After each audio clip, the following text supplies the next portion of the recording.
ایک دفعہ اللہ نے ملک الموت سے پوچھا، تجھے کبھی ترس آیا ہے کسی کی روح نکالتے ہوئے؟ ایسے ہی سوال کیا، تجھے کبھی ترس آیا ہے؟ تو اس نے کہا یا اللہ 2 لوگوں پر۔ پہلا وہ بچہ کہ اپنی ماں کے ساتھ کشتی میں سوار تھا اور طوفان آیا، کشتی پوری ٹوٹ گئی اور وہ اور اس کی ماں، دودھ پیتا بچہ، چند دن ہوئے تھے ابھی پیدائش کو، وہ اور اس کی ماں ایک تختے کے اوپر کشتی کے رہ گئے۔ ایک تختہ صرف تھا اور اس کے اوپر رہ گئے، پوری کشتی طوفان نے بہا لی۔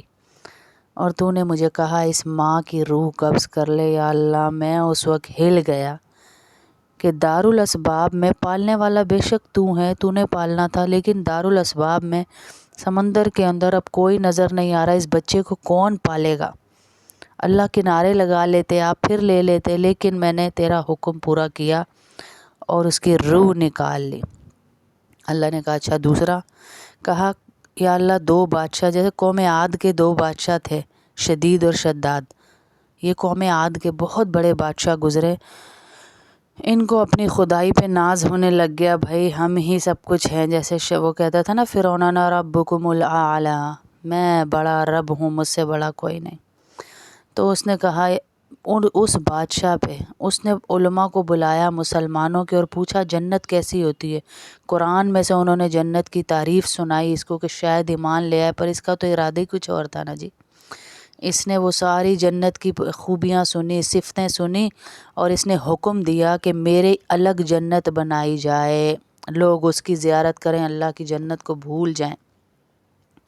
950 سال اس نے عمر پائی، 300 سال کے عرصے میں اس کی وہ جنت تیار ہوئی۔ دودھ کی نہریں، شہد کی نہریں، یاقوت، زمرد، زعفران، عنبر، گلاب، اس نے سجا دیا اس جنت کو۔ 1,00,000 مزدوروں نے اس کی جنت بنائی، تو سوچے وہ جنت کیا ہوگی۔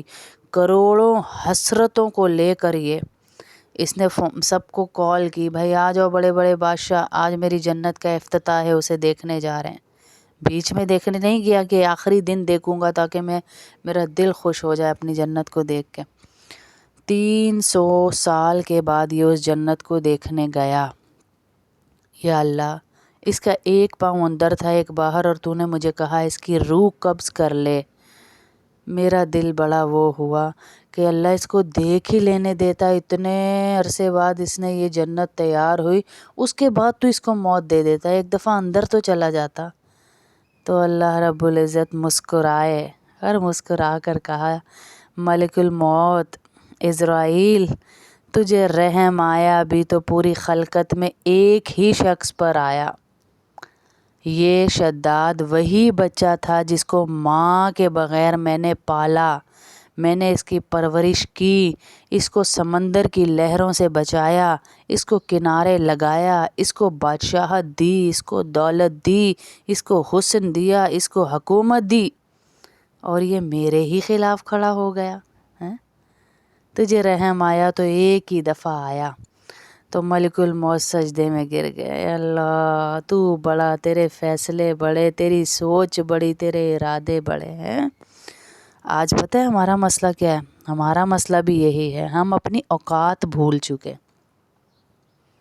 کہاں سے پیدا ہوئے، کیسے اللہ نے ہمیں بنایا، کہاں سے کھڑے ہوئے، آج ہم اپنی فیکٹریوں بنگلوں کو دیکھ رہے ہیں، کس گھر سے ہم آئے تھے، کہاں اللہ نے ہمیں اتنی نعمتیں دے دیں، کہاں ماؤں کے گھروں میں تھے، کہاں شوہروں کے گھروں میں عزتیں پائیں، عافیتیں پائی، انہوں نے ہمیں سروں کا تاج بنا لیا، اور ہم اپنی اوقات ہی بھول بیٹھے ہیں۔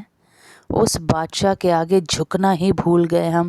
اللہ ہم سب کو اپنے آگے توفیق دے جھکنے کی اور اپنی اوقات یاد رکھنے کی کہ یہ اس کی دین ہے، میرا کچھ نہیں ہے، میرا کچھ نہیں ہے میری بہنوں، ہمارا کچھ نہیں ہے، اللہ سب کچھ، اللہ کا سب کچھ، میں کچھ نہیں، میرا کچھ نہیں، اس یقین کے ساتھ اس دنیا میں رہنا ہے۔